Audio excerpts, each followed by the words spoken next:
Yo,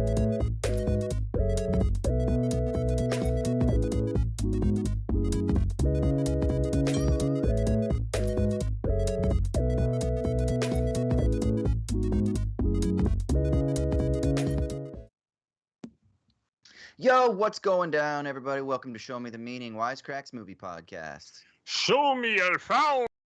Oh, no, that's right. I am Austin Hayden. I'm joined by the Show Me the Meaning crew. We've got Raymond. Hey, everybody, how's it going? And joining us once again, we have the beautifully bearded Michael Burns. Hey, friends, glad to be here. And the beautifully shouldered today as well. It's too hot. It's just too hot, and spicy. fashion doesn't matter. And yes, if you're watching this, my disgusting hairy pale shoulders are showing. I apologize. Is that a tie-dyed singlet there that you were rocking? It is. It is. Yeah. Just a Yin yang. Well, then it has Someone's the been reading the Greek or the Roman numerals for 6 and 9 inside of there as well. Because a yin yang is technically two things 69ing each other. Layers of meaning. Yeah, I came to bring the intellect today, so let's go. Looking forward to the philosopher reacts to your shirt. All right, so this week we're going to be talking about the instant classic, written, directed, devised, inspired by the brilliant mind of Guillermo del Toro, Pan's Labyrinth, or in Spanish, it's El Laberinto del Fauno. It stars Ivana Baquero, Sergi Lopez, Maribel Verdú, Doug Jones, and Ariadne Gil. As always, we'll go around and we'll do first impressions. What was it like the first time we saw this film? How has this film lasted with us on repeated viewings? Let's start with the guest this week, Michael. What are your initial thoughts? What was it like the first time that you saw Pan's Labyrinth? Well, so as anyone who has heard me on this podcast before, heard me talk about movies knows, I have an aversion towards spooky and scary things. I'm not proud of it, but it is true, and I'm at least honest with it as an adult. Because of that, I have not really kept up with Guillermo del Toro's movies, and I had never seen this movie before. So I knew a lot about it, from participating in the cultural discourse, listening to too many podcasts, and reading stuff. Hadn't seen it, didn't know what to expect, watched it for the first time. Really enjoyed it overall, with the few instances where when there was what I described to Raymond before we went on as specific violence, I averted my eyes a few times in the film. Yeah. Didn't love some of the brutality, just at a sort of visceral aesthetic level, but thought it was a really interesting movie. And what I did not think is that it was a movie that would make me think about, the relationship between war and myth, and if it's possible to die a revolutionary death. And, it made me think some stuff. So I really enjoyed it. Excited to talk about it. But positive vibes from me as I take a trip into Spooky Town. Amazing. What about you, Raymond? I was actually a little bit late to the party on this one. I remember when it came out and was, like you said, kind of an instant classic. It was something of a sensation straight out the gate. And even folks who didn't really know how to grab it, I think still understood that it was like, oh, this is pretty unique and refreshing and exciting. And certainly, despite having made some wonderful films up to this point, my favorite of his is Devil's Backbone, which is kind of like a sister film to this. This really feels like his arrival as an auteur. This is the one that really put him on the map, at least globally, in a major way. The first time I saw it, I was actually living in New York, and my roommate was from Mexico. And I was watching the movie, and she had talked it up. She loved it. And for whatever reason, my DVD just kind of sputtered out at one point, and the subtitles just stopped working for like the last, 10 or 15 minutes of the movie. And I paused it and had to wait for my roommate to get back home. And when she did, I said, hey, when you're all settled, I need you to do me a huge favor and just like narrate this movie for me in just the last 10 or 15 minutes. Just live trans for you. 100%. And so, we sat down together and we watched the last 10 or 15 minutes of it, and she's keeping up with it, and she's getting really enthusiastic because, like I said, she's a fan of the movie. And she goes, oh, okay, he's saying this, and this is kind of how to interpret it, and this is what it means, and the specificity of the language is such that blah, blah, blah. And then we get to the end of it and she's so amped up and she goes, well, now I really want to watch this. And so we just restarted it and played it again. And it was one of those movies that even like sitting there in a dorm room, watching it on a laptop with, you know, the subtitles, like I said before, I could still tell it was something really, really special. And ever since, I mean, Guillermo del Toro is one of my icons, one of my heroes. I think he's one of the folks that I most revere in the cinematic arts, and I think what I respond to most with his movies is this constant sense of curiosity and discovery, and he paints with such a broad and expansive palette. His movies may not always be great, or they may be a little bit weird or a little unwieldy, but they're always unique. There's always something special about them. So yeah, I'm really excited to talk about this one tonight. Yeah, I'm kind of in the camp that I really didn't understand it when I first saw it. Like, I didn't quite get it. Like, you know, at one level I got it, but I didn't really understand the depth, the use of, you know, a particular genre known as magical realism that emerged in like the middle of the 20th century in Latin America, with like Borges and Gabriel, what is it, Gabriel Garcia Marquez and some others. And I didn't really understand the genre too much.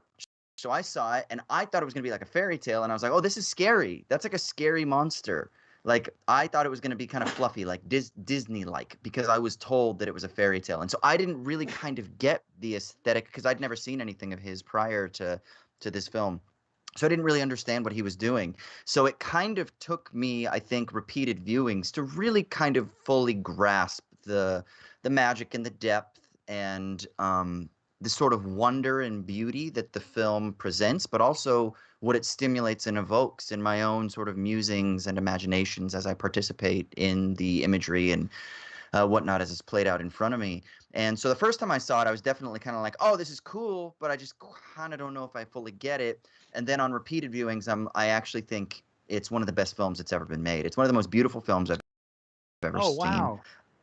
Yeah, I think the themes that it addresses are perfectly in my wheelhouse about the real versus the imaginary, and how we're always constructing imaginary frameworks, and that the adult world of war, imperialism, gender inequality, hierarchy, that's also a form of imaginative construction, and that the quote imaginary world that is played out, at least in this film, in the eyes of youthful innocence and childlike wonder, is no less real, and that it might even be more powerful because it recognizes certain elements of creativity and beauty that the adult imaginary doesn't, at least how it's played out here. So for me, I think that there's just so much to explore at a political level. Obviously, the film is intentionally anti-fascist, as it is exploring Franco's Spain in 1944, you know, a handful of years after the end of the Civil War in Spain. And you obviously have rebels in the hills that are kind of Republican, communist, rebels that are anti-fascist, intentionally so, and they're being suppressed by this dominant dictatorial representative in the form of Ophelia's stepfather, the captain. So I think that there's a lot politically there, philosophically. I think it's interesting. And then I think we could even say at like a psychological level, there's something really interesting about this young girl who's dealing with the loss of her father. So there's an exploration of trauma and how you deal with grief and sadness and things like that. So I think it's really fantastic at pretty much every level. And I do think it's probably, I mean, it'd be one of my favorite films ever, in my top, whatever, 50, 20, 30, somewhere in that range, you know? Don't know if it'd be like a top 10 for me, but definitely I think if push came to shove, in the top 20, top 30 range for sure. So I'm excited to talk about it. All right, I do want to let people know we are live right now. So if you're in the chat, please make sure you contribute questions, thoughts, things like that. We are keeping an eye on what's going on in the YouTube chat. So give us your contributions, what you think about this film, and even Del Toro's filmography, other things that he's done. We have a Twitter account. Make sure you follow that. Show me the meaning. It's SMTM_POD. So give us a follow there. We're, you know, tweeting out extras and thoughts and threads, and Raymond's always got cool shit that he's sharing in relation to films that we discuss here that is being retweeted by that account there. So go give us a follow, SMTM_pod. Before we start peeling this thing apart, I got to give a little rundown here of what this film is about for people that aren't familiar with the film, or if you are familiar with the film, here's just a quick little recap. All right, so basically, the film opens on a dying young girl who we come to learn is Ophelia. A voiceover tells us of a magical kingdom where a princess once reigned. And after she died, it was promised that her soul would return once again. So her father built these labyrinths everywhere so that she could find her way back to her underground kingdom. We then get thrown into the middle of Franco's fascist reign in Spain in 1944. A young home with her pregnant and sick mother so they can move in with Ophelia's new stepfather, the captain of a fascist outpost who's working to eradicate resistance armies. One night, Ophelia is led by a fairy to a labyrinth where they descend into the earth and meet the faun. The faun explains that she is the reincarnated Princess Moana and that she must fulfill 3 tasks in order to acquire her kingdom. Now, she completes the first task with ease by retrieving a key from the belly of a toad.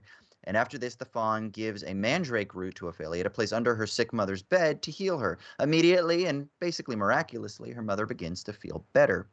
Now, for the second task, Ophelia is charged with getting the dagger in an underground lair, but she's warned not to consume any of the tasty food that is down there. But of course, she succumbs and she eats a grape, waking the pale man, who ends up eating 2 of the fairies. And after this, of course, the faun is super pissed and he curses Ophelia and he tells her that she can never return to the underground world. Now, meanwhile, while all this is going on in the captain's house, there's some spies that have infiltrated the captain's ranks, and his suspicions start to rise, leading him to snuff out the traitors in his household. He kills a doctor and then captures Mercedes, who is a housekeeper. But before he can torture her for information, she stabs him multiple times, cuts his face up Joker style, and runs out of the house. The faun changes his mind, and he decides that he's going to give Ophelia one more chance. And he says that she must bring her newborn brother to the labyrinth. So Ophelia drugs the captain, grabs the baby, and then when she reaches the labyrinth, the faun explains that they must spill the baby's blood. But Ophelia refuses, and she chooses to protect the baby instead. Now, just at this point, the captain appears, grabs the baby, and shoots Ophelia. Then moments later, the captain is stopped by rebels who shoot and kill him without letting him give a message that he wants to his son, saying that no, your son will never know anything about you. The film then closes with Ophelia's blood dripping into the labyrinth, where she is then transported to a celestial type of kingdom, where it's explained that she passed the final test and sacrificed herself rather than her brother, so she's invited to sit on the throne next to her father and mother. And an epilogue tells us that she ruled wisely for many centuries and left quiet traces of herself in the human realm that are visible only to those who know where to look. End of movie. All right, before we continue, we got to give a quick shout out to our sponsor at Storyblocks. Storyblocks is the complete stock solution providing an unlimited library of over 1 million plus royalty-free, high-quality video, audio, and images through cost-effective subscription plans. Look, don't get stuck in your project because you can't find the right footage or sound effect or background music. I've been there many times. You get frustrated, then you got to try to figure out some sort of way to rip something, and then it might not be legal, and then you're risking yourself, and then even then it's not good quality, or you have to pay for it or something like that. Don't deal with any of that madness. Head over to Storyblocks, which is a badass content library, and you can get all your friggin' royalty-free goodies. So storyblocks.com/wisecrack, or you can click the link down in the description so that you can learn more about Storyblocks. Again, that's storyblocks.com/wisecrack, or click the link down below so you can learn all about the risk-free quality goodies that you can get from Storyblocks. They're badass. I use them. Wisecrack use them. You just go. There's no reason not to. Storyblocks.com/wisecrack. Click the link down in the show notes. Now back to the show. All right. So this film has been sort of notably placed in this genre that is called magical realism. Now, some people like the term. Some people think the term is actually a useless term because it can be too broad, because once you start thinking about the imagination, then isn't everything magical realism? Isn't all cinema, all storytelling, isn't everything, even documentary, isn't that magical realism? But the point with magical realism is that it's intentionally trying to bring the fantastical or the supernatural or the mythical into real world, rather than a film like Lord of the Rings, which takes place in a sort of fantasy world. Fantasy is sort of infused into the quote unquote real world. So that's what this film is kind of, that's where this film is oftentimes placed. So I think one of the interesting things we can talk about here is what is magical about this film, and what do we think the film does by blurring those lines between the quote unquote magical, fantastical, and the quote unquote real? And then what can we do with that? Like, why is that amazing? And then, of course, more importantly, how does Del Toro do it? Right? And like, as a filmmaker, let's talk about that execution a little bit. Raymond, you got some initial thoughts on this? Oh, sure. Why not? I think, boy, this is a lot to snap off right at the beginning. But you kind of alluded to something I think pretty instructive in your opening thoughts on this, Austin, that Del Toro has stated pretty explicitly, like on the commentary for this movie, he says he doesn't believe in government, he doesn't believe in borders, and this is a movie, like you said, that sort of interrogates that tension between the accepted fantasy of, you know, once again, what he says in the commentary is like politics, religion, money, you know, class, etc. All of these things are, you know, validated as adult concerns, but fantasy is stigmatized, or it's relegated to childhood, or looked down upon, or you know, however you want to describe it. And there is this beautiful, not just lack of judgment, but real embracing of the fantastic across all of his movies. He did this wonderful interview with I think her name is Carolyn Frumke. She's a fantasy author. I believe she did Inkheart. I'm not familiar with her work, but they referenced a few of her books in the interview that the two of them were doing together. And he said, you know, 100 years from now, people will look back and say, wow, they were crazy, all this stuff that they were doing, and what, you know, why would that make any sense to them? But fantasy will still be timeless, you know. It'll be just as timeless as it is now, despite being 100 years old. It'll still be timeless 100 years hence. And there is a sort of strain of that in this film that I know there are a lot of folks who watch this and fret over the ambiguity of it all. You know, is it all in her head? Are these two parallel realities that Ophelia is just able to kind of move between? And I think that kind of misses the point, that to Ophelia, it is real. It may just be subjective, but it is real, and all of the events of the film, both in reality and in fantasy, both inform and sort of instruct her in a certain way, and help her develop and grow as a person. So what can really be more real than that, you know? And I think that's kind of the secret to it, is just he engages this world at her level, and despite what everyone is telling her, he makes a point of always having her make her decisions, make those decisions for herself, even if it means disobeying the authority figures. She's always she's always sticking by her gut and engaging the world on her terms. And I think that is, to answer your question, I think that's really really a key part of why the fantasy aspects of this work so well, especially when the lines start to blur. Yeah, I think like one way I definitely read it a little bit was like this idea that there's no room for magic and fascism, and that like because the, you know, non-Labyrinth world is so coldly fascistic, it's almost like they pushed out the realm of dreams and fantasy and magic, and it had to find home underground. So there's this like uneven surplus of imagination and magic on one side, because the political reality of that world has no room for that, no space for imagination or wonder or magic or anything like that. And, you know, it made me think a little bit too about like how the way children are treated in the film. Obviously we have Ophelia, but even like the way in which her unborn brother is kind of treated off the rip is more as a prop for the captain than anything else, which then, you know, kind of did make me think of how, whether it's Socrates or Christ, this emphasis that like children are the ones who are always ready to hear the more radical message. Children are the ones who have that sense of wonder. And well, then no pun intended, but no wonder that Ophelia has to like go to this magical world to find that, because the upstairs non-labyrinthian world is just so devoid of all of those things. And I don't know. That was my initial thought, and kind of building off what you were saying, Raymond, which I also agreed with. Yeah, there's something. I mean, it seems pretty clear too that it's underground, so it's hidden. Is it repressed? You know, is it my acting coach shouts to Anthony Mindel. He always says, what you resist persists," right? Which is also something they talk about in like transcendental meditation and stuff like that. Or you could say it in fancier terms. You could be like, there's a return of the repressed. And so it's this idea that, yeah, you can hide all the magic that you want. You can suppress it. You can deny it.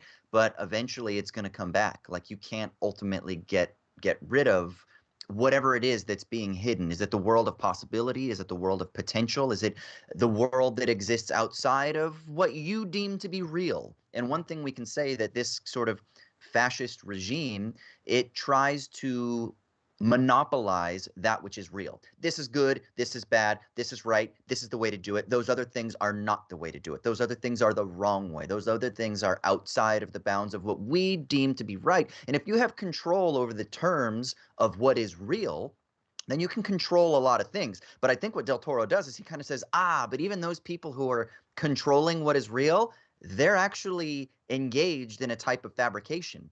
They're still constructing, they're still imagining a world. They just do it in a suppressive way, right? And so then what you get is this blurring of the lines between one form of imagining, which is supposedly real, which is used to wield power in an oppressive and exploitative sense, and this other form of imagination that is one that is bountiful, that is, there's this idea that the mandrake root, the reason that it's a mandrake root is they are related to fertility. So again, there's bounty. The Spanish title isn't Pan's Labyrinth, but it's the Labyrinth of the Faun, right? And who's the character of the Faun? And he talks about, the Faun even talks about how I'm like of the earth and I'm ancient. And so there's something also that's maybe ecological here. There's something about the natural world. And I love, love, love the allusions to Alice in Wonderland, but the color of Ophelia's dress is green, right? And she's going into this cave to defeat this toad who's rotting a tree, right? So there's all these like environmental and maybe what's the word I'm looking for? Sort of like cohesive ways of relating with the world rather than through suppression, oppression, exploitation, hierarchy, patriarchy, dominance, stratification that you get in the militaristic world. And you mentioned the mandrake root specifically, but this film is replete with yonic imagery throughout. There's a very explicit line drawn between maternalism and nature and the sort of like nurturing aspects of nature. When she's crawling through the tunnel in which she meets the toad, it's Del Toro describes that as like the uterine wall, and he talks about the pale man's banquet in much the same terms. And speaking of the divide between reality and fantasy within this, they do a wonderful job aesthetically of coding the two worlds as well. That reality is all in these really cold grays and blues and greens, as you mentioned, and then as they start to introduce the fantastic, you see these much warmer colors start to intrude on the real world. And the first glimpse of that you get, fittingly enough, for the sort of maternal motif throughout is when she is laying her ear against her mother's womb and singing to her brother. And you see this beautiful amber glow and all of these sort of like root-like appendages that are kind of growing off of him, and it's all that stuff is made pretty visually explicit, and it's one of those things that once again helps introduce those fantastic themes and ease them into the real world, because without even really noticing, starts to use warmer hues on the characters above ground, and that just kind of like subconsciously primes you for when those worlds finally collide near the end. It really is a beautiful piece of artistry, and hats off to Guillermo Navarro, the director of photography as well. Sorry, Michael, go ahead. No, I was going to say, like, how cool is it that the way that eventually Ophelia commutes between the worlds is a piece of chalk? This idea that something so simple is all that it takes to create that transformation, to get to that world or let some of it in. I really dug that. And something so elementary, like I don't necessarily know that this was intentional, but the clear association with chalk for me is not just school, but very early childhood education, before whiteboards and overheads and all that sort of stuff.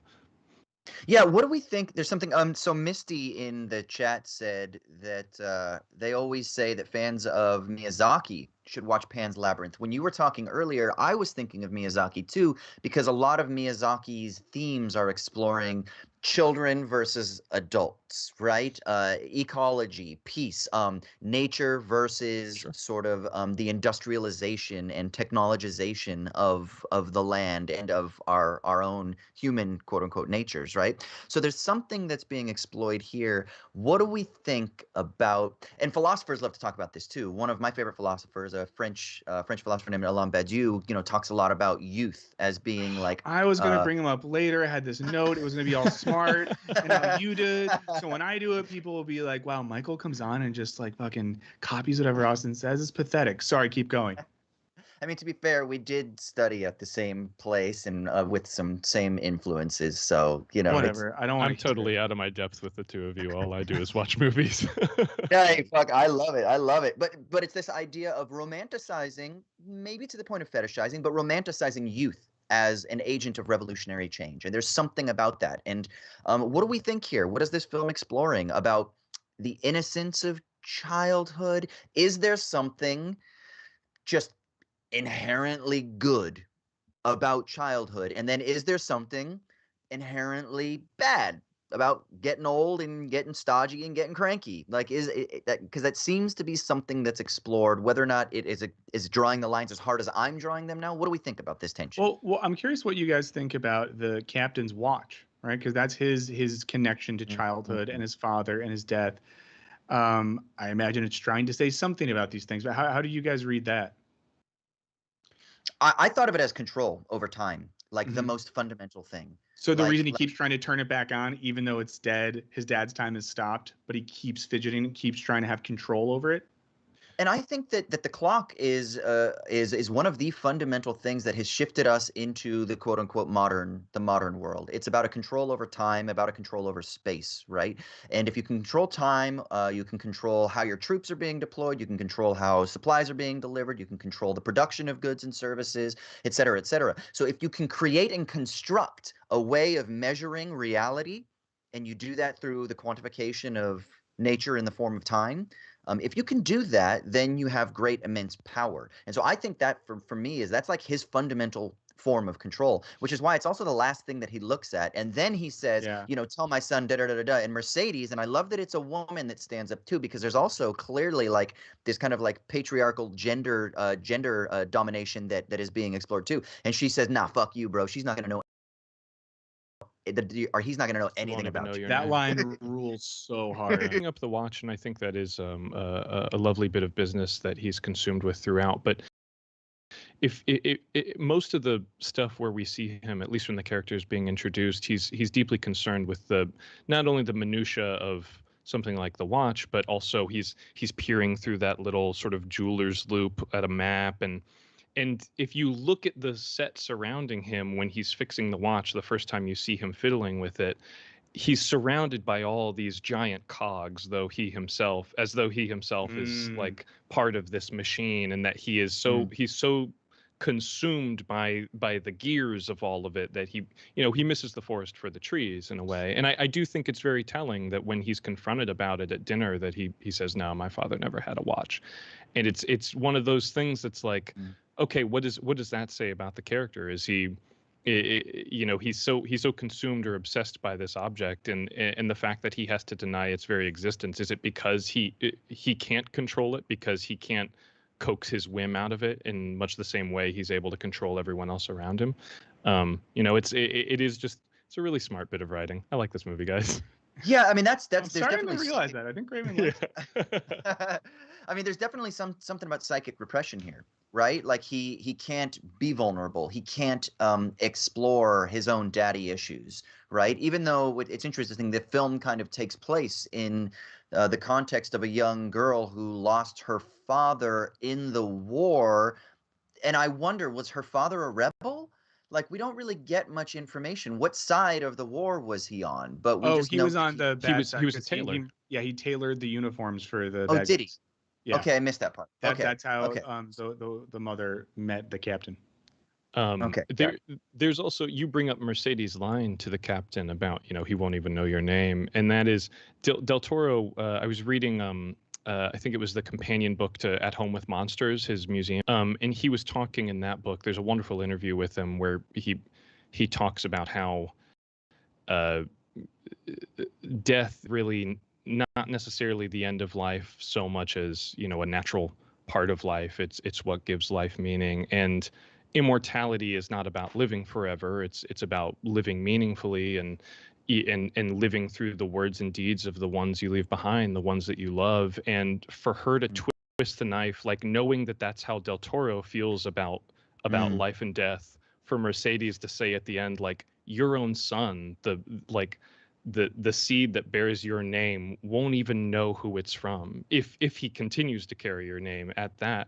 It's just one of those things that, like, knowing Del Toro's thought process on all of this, it becomes so much more of a fuck you, because it's like, oh, not only is the captain dying, he is ceasing to exist by having no legacy. Yes. And for someone as vain as he is, that is a fate worse than death. Yeah, well, so Del Toro quotes Kierkegaard, Soren describing this.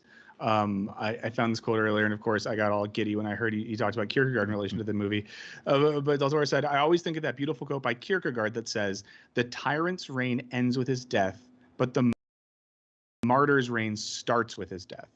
I think that is the essence of the movie. It's about living forever by choosing how you die. And I do think, like, that's why the final scene and the pile of death is so important, because I think we see that contrast. What does the tyrant's death look like? We see it in the captain. What does the martyr's death look like? And maybe we see a version of that in Ophelia.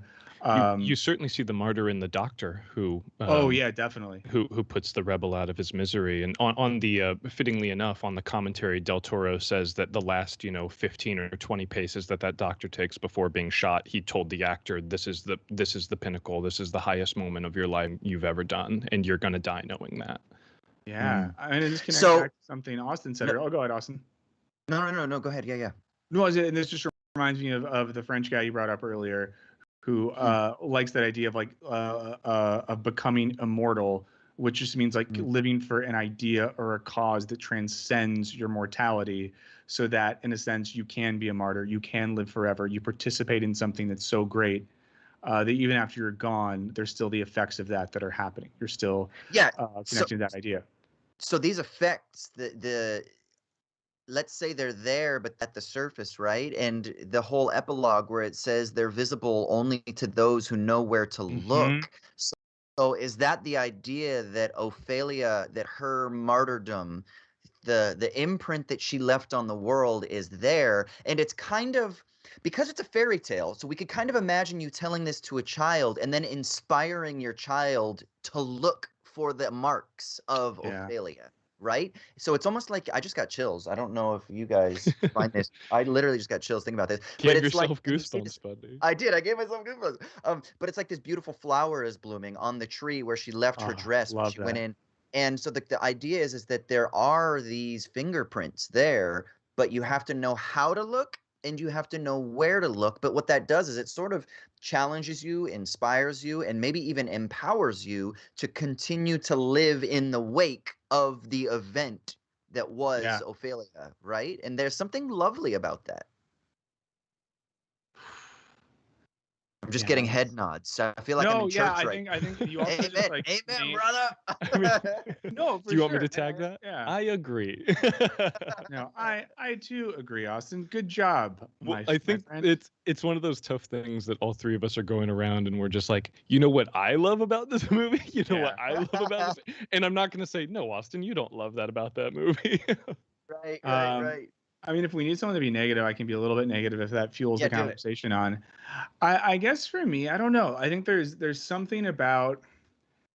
Okay, I'll devil's advocate myself. I understand a certain necessity of the brutality in the film for getting at the gnarliness and the absolute lack of concern for life by the fascist. Obviously, I think for me, the scene that hit me the hardest as someone that doesn't like super gnarly violent stuff is the father and son who were hunted for rabbits.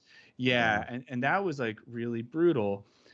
There is a part of me that a little bit is like, and this is one of the reasons I avoid spooky stuff sometimes, because I feel like it's used for effect, but without much residual meaning. Now, in this film, I felt a good amount of impact from those scenes, but I wonder, like, I don't know. I wonder for y'all who know more about Del Toro, and maybe there's one person listening to this podcast that's also as naive as I am about those films, and one other person who hates spooky stuff. I love you. I'm here for you. I don't know. You say a little bit more like, why do we need that? I think you know, when you read about the Spanish Civil War, there's something insane. Like half of the casualties were summarily executed, or just like murdered in cold blood. They weren't like combatants, or you know, or if they were combatants, they were executed long after they had left the field of battle.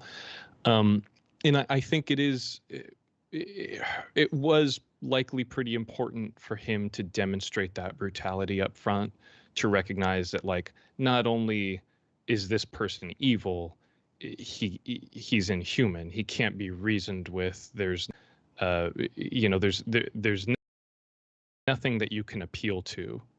You know, sacrificed his humanity. And I also he called himself some type of monster in the film. Like, he refers to himself as a monster. And of course, over the course of the film, he slowly transforms into one. He is, you know, little by little, he's deformed by the injuries and the wounds that that are inflicted upon him.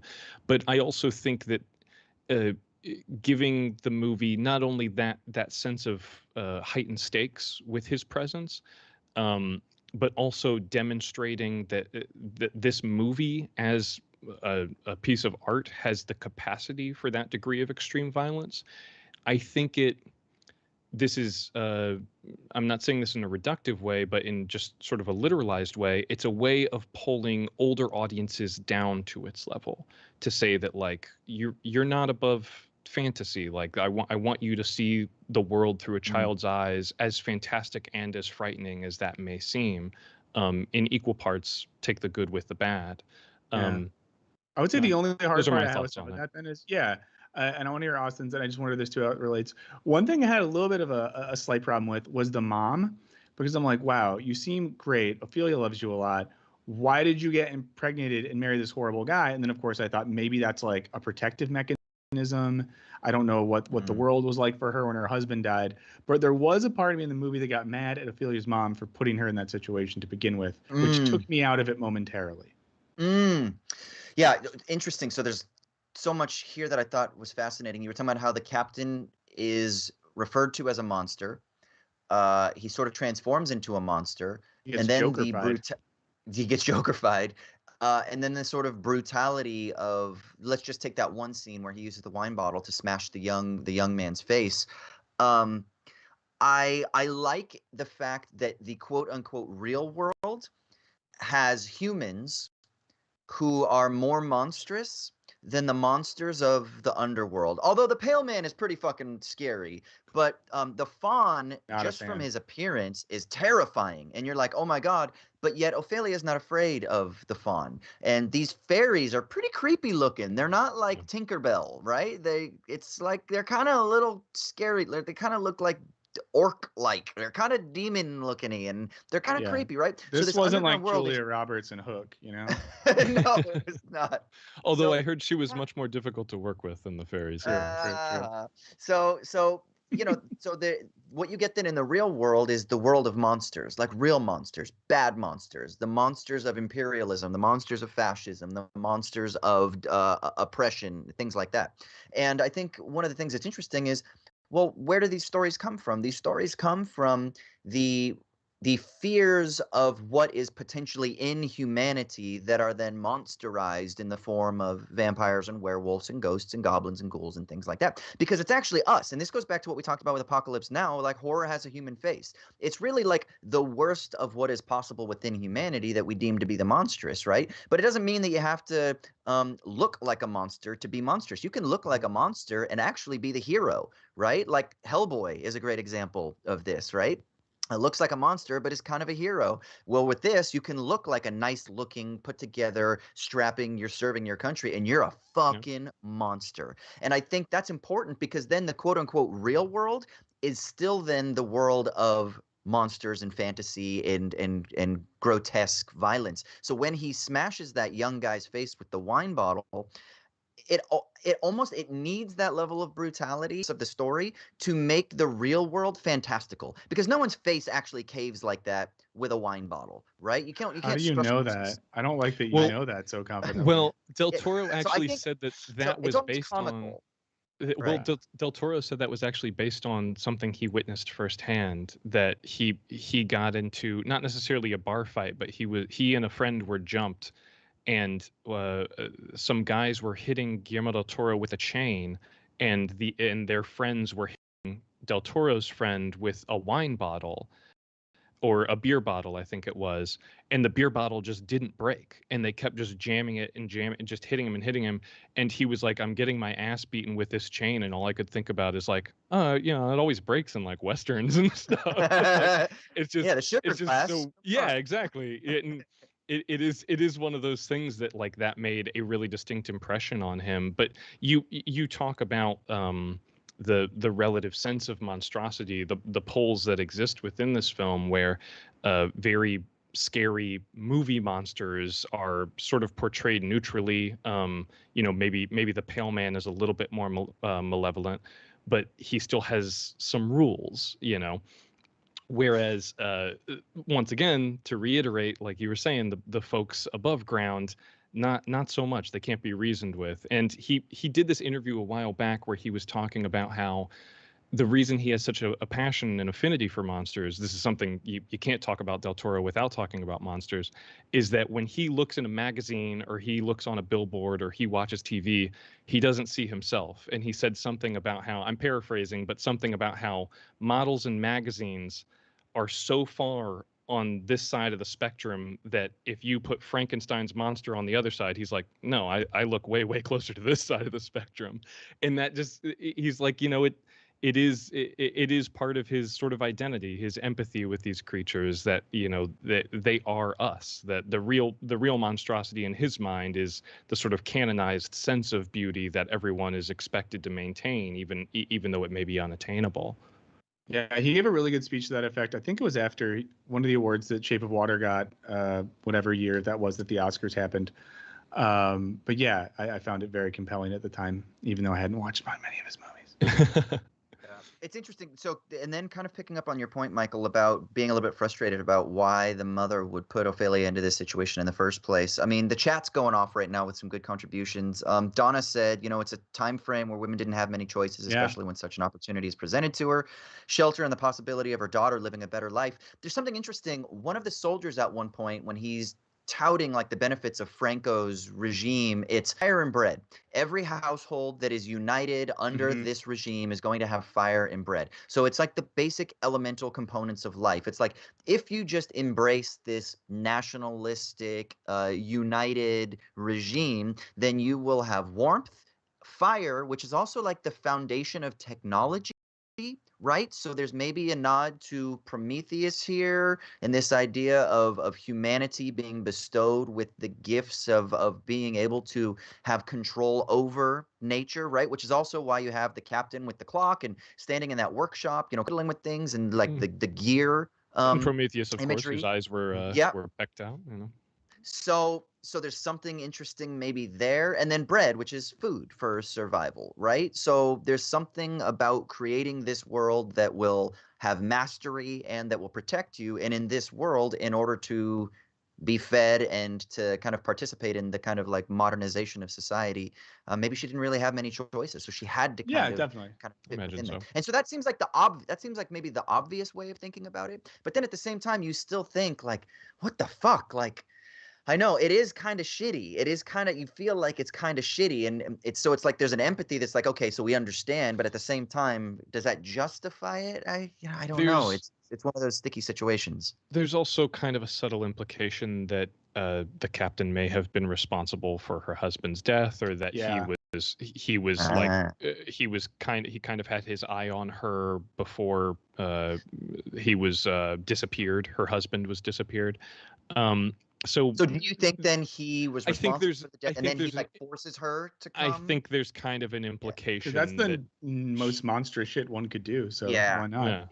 yeah, I think there's sort of an implication that she not only was like she didn't meet this guy in a park and just find out about the fascist stuff. Oh, he later. wasn't playing the violin Yeah, in they a didn't. park. I don't think they Wow. had a meet cute. And yeah, I think you But he was you so bring nice up to her at that something- dinner. you bring up something interesting about I hadn't really thought of the Prometheus connection with the Pale Man until you mentioned that, Austin. But also the bread that when they're talking about that has the sort of the screed on the back, the polemic written on it.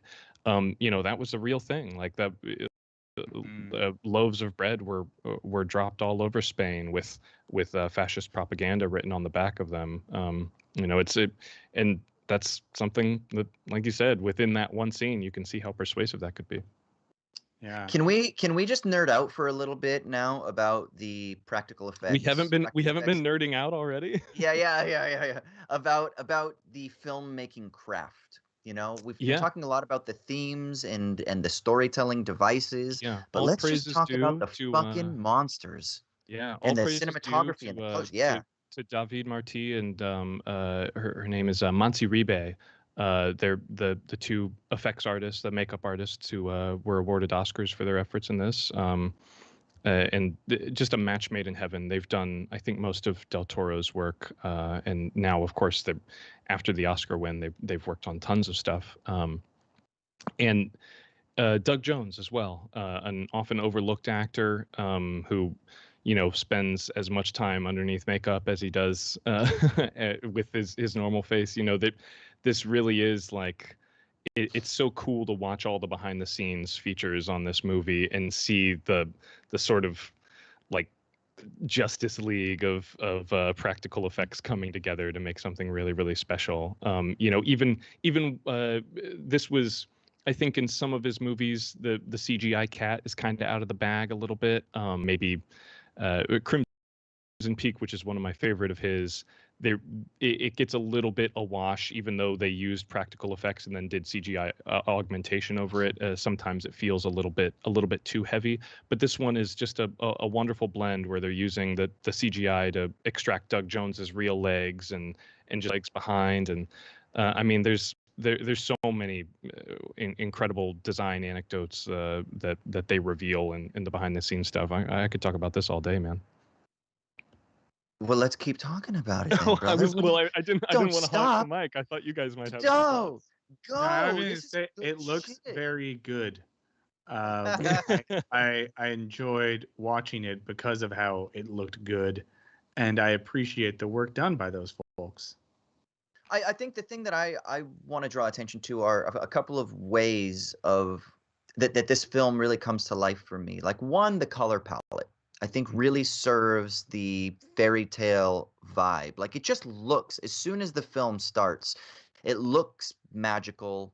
The greens, it's almost a little oversaturated, and so it kind of just creates this mood and this tone as soon as the film starts, right? And then there are these really clever editing devices, like these use of the use of cuts, like panning across a tree that then sort of cuts between scenes. All those vertical wipes that kind of give the suggestion of flipping a page in a storybook. Yeah.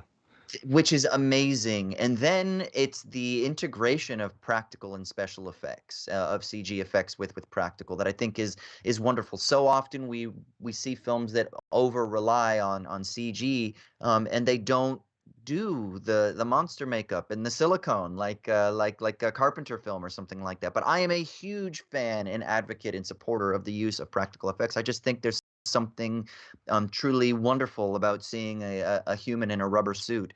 And then on top of that, then what you have then are the ways that all of these things are brought together with like a really lovely, simple soundtrack, I think, that almost kind of plays in the background. I mean, there's that that lullaby, that humming.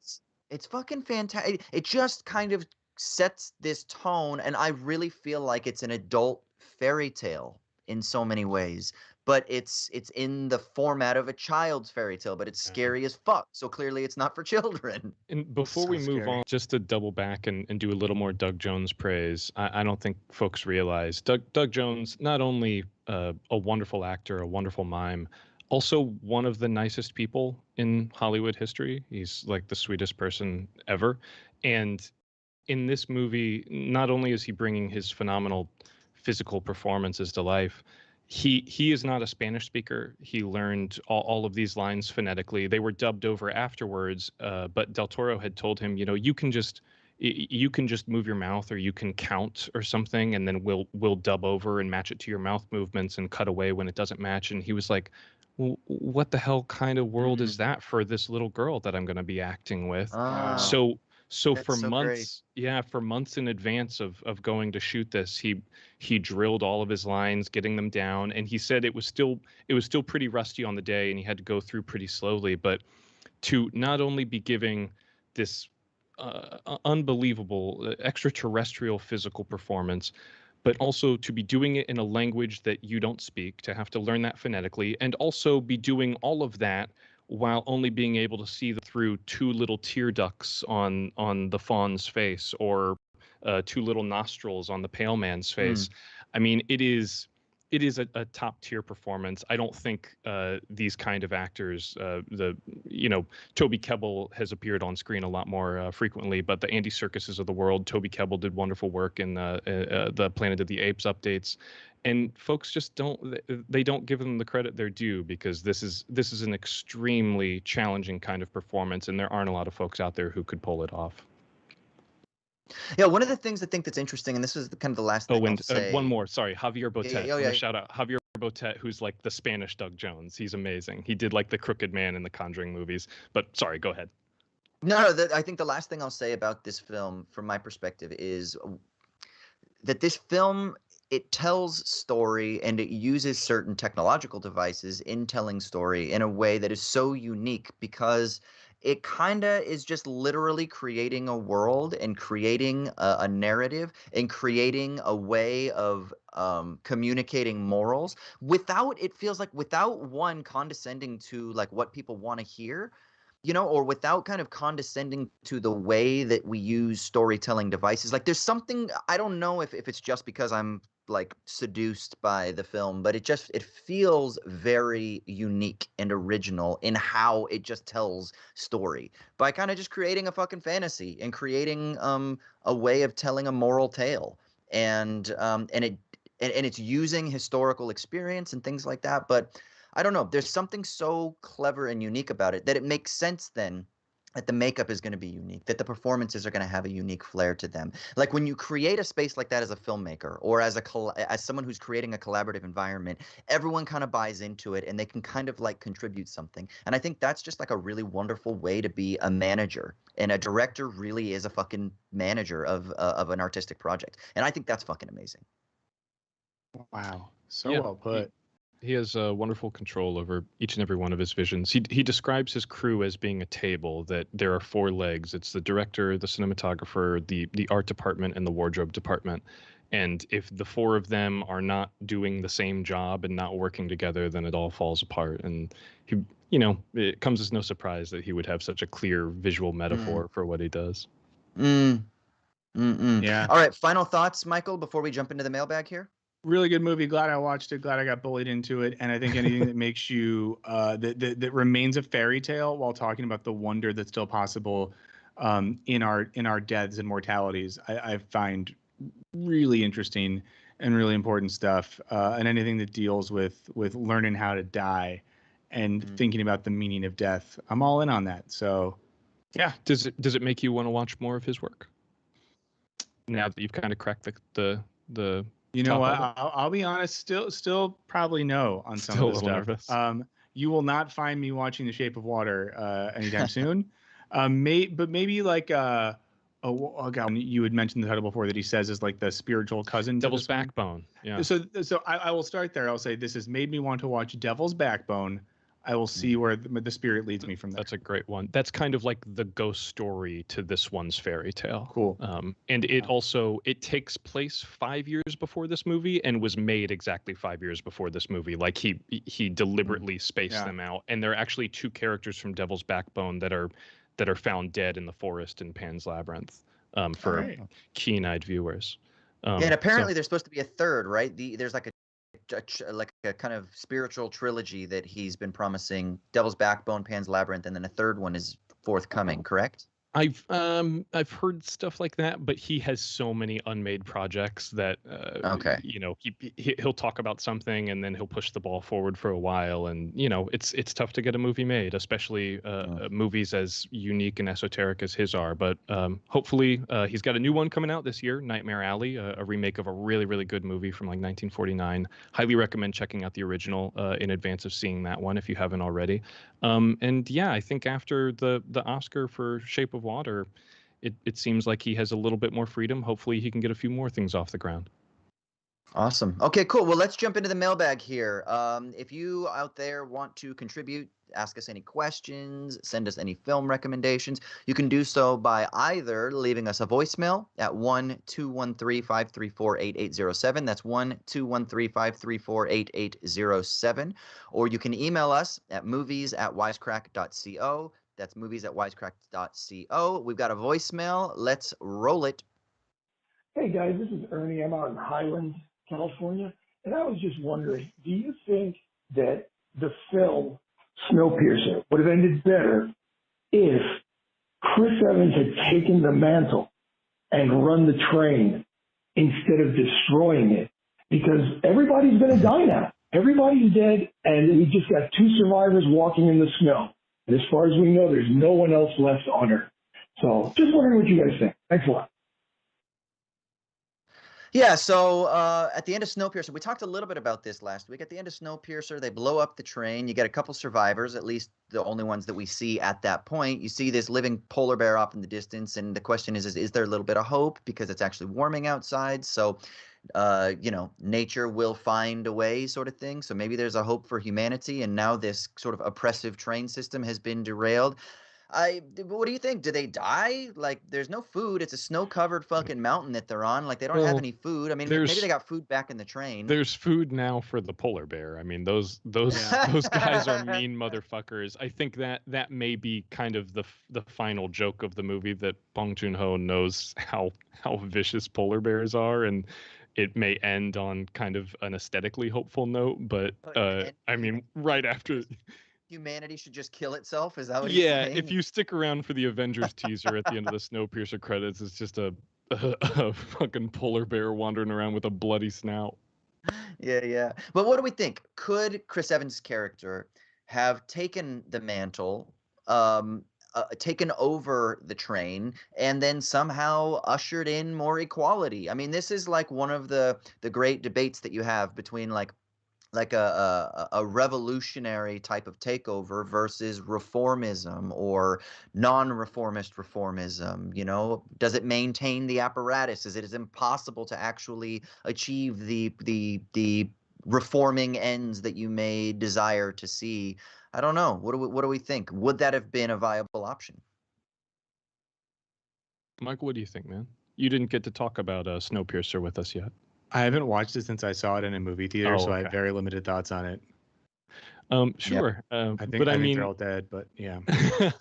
But I think the question in general is one that I'm sure someone such as yourself, concerned with philosophy, has often considered, the notion of like, is it worth it to upend a sort of inherently inequitable system, even though it means not just massive collateral damage, but within this specific example, quite potentially the extinction of humanity, can maybe what Austin, you had mentioned before, can the master's tools be used in some way to deconstruct the master's house, and would Chris Evans be able to have guided that? Yeah, I don't know. I think like nature is fine. If the option is like a shitty, unjust world, or you just blow it all to bits and let the animals cook, why not? There's ecosystems have predated human beings. They will be around after us. I'm not precious about the the continuation of Yeah. humanity if it's in an oppressive form. That's you know? another thing that the call kind of presupposes, that human life is inherently more valuable than that of other species, or, Well, it's like, the would well-being you of the rather- planet yeah. itself. Would you rather have shit for breakfast or just not have breakfast? You know. So That's another good question. I think we're going to be here all night, fellas. My parents would always say that, and they meant it. All right. Let's do one more. This is an email real quick from Matt, who wants to talk about Apocalypse Now. Hey, Show Me the Meaning crew. I had a question about Apocalypse Now. Leaping off Raymond's comment about Alien also debuting in 1979, do you think there might be a worthwhile comparison between Kurt's Morph? In his I've Seen Horrors monologue, Kurtz ends on the need for using primordial instincts to kill without feeling passion or judgment, because it's judgment that defeats us. This notion echoes Ash's admiration of the alien as a survivor unclouded by conscience, remorse, or delusions of mortality. Further, the thing Kurtz has become shifts constantly between lucid, moral philosophy, and brutal psychopathy. Beyond referencing the xenomorph's shifting form, Ash might describe this oscillation with its structural perfection is matched only by its hostility. Was there some latent thought influencing these two figures, or is it just a happy accident? What do you think, Raymond? That's very insightful. I think that's a great email. I think there is there may be some universal characteristics between two sort of not necessarily evil archetypes, but in the same way that we've discussed the notion of monstrosity in Pan's Labyrinth, that I don't think the xenomorph in Alien is like rubbing its hands together and like, yeah, I'm out here to kill these guys or whatever. It's working off of instinct, and I think you could maybe make the same argument that at a certain point Kurtz is working off of some diabolical instinct as well. And if I'm sorry, I can't remember the name of the listener who wrote this in, Austin. Matt. And if you're interested in seeing a much more didactic interpretation of Apocalypse Now in space, I would recommend James Gray's Adapt. Quite literally, like basically a fresh adaptation of Heart of Darkness, but it takes place across the solar system. It's really, really good. I think that movie's still underrated. Yeah, I remember I was kind freaked out when I saw in it and like talked to friends about it. I was like, that was so good. And they're like, are you sure? I was like, I'm pretty sure. I've never seen it. That would be I think that would give us a lot to chew on for an episode, maybe. Cool. Well, sweet. Well, let's sign off there. Let's get out of here. Thank you so much for tuning in and listening. Of course, we want more of your comments and your thoughts and your critiques and your recommendations. Call us 1-213-534-8807 or email us movies@wisecrack.co. Before we get out of here, where can people find you on the internet, Michael? I mostly live at Wisecrack, and when I log out of work, you can find me on Twitter @Michael O'Burns. Yeah, and Raymond. Yeah, you can find me right here on Show Me the Meaning, and also on the Wisecrack Patreon, wisecrack.com/ or what is it? Patreon.com/wisecrack. We just did our first Patreon episode there, extending the conversation about Apocalypse Now. And you can also find me on Twitter and Letterboxd as always. I'm @Crematoria there. And Michael, thank you so much for joining us today, man. Thank you for having me. I'm glad that I watched this movie. It's expanded my consciousness, and I want to be open to new types of art. So thank you so much for. I just for wanted to be letting me the do that first to thank you. I'm sure Austin will slide in with another thank you soon. No, he won't. Michael, thank you for joining us so That's much. We love having you on. It's just so full of shit. It's just ridiculous. We love you, everybody.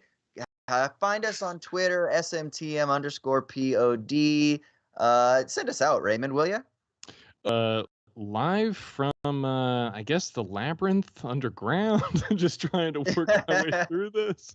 It's Show Me the Meaning, folks. Have a great night. Peace. Great job.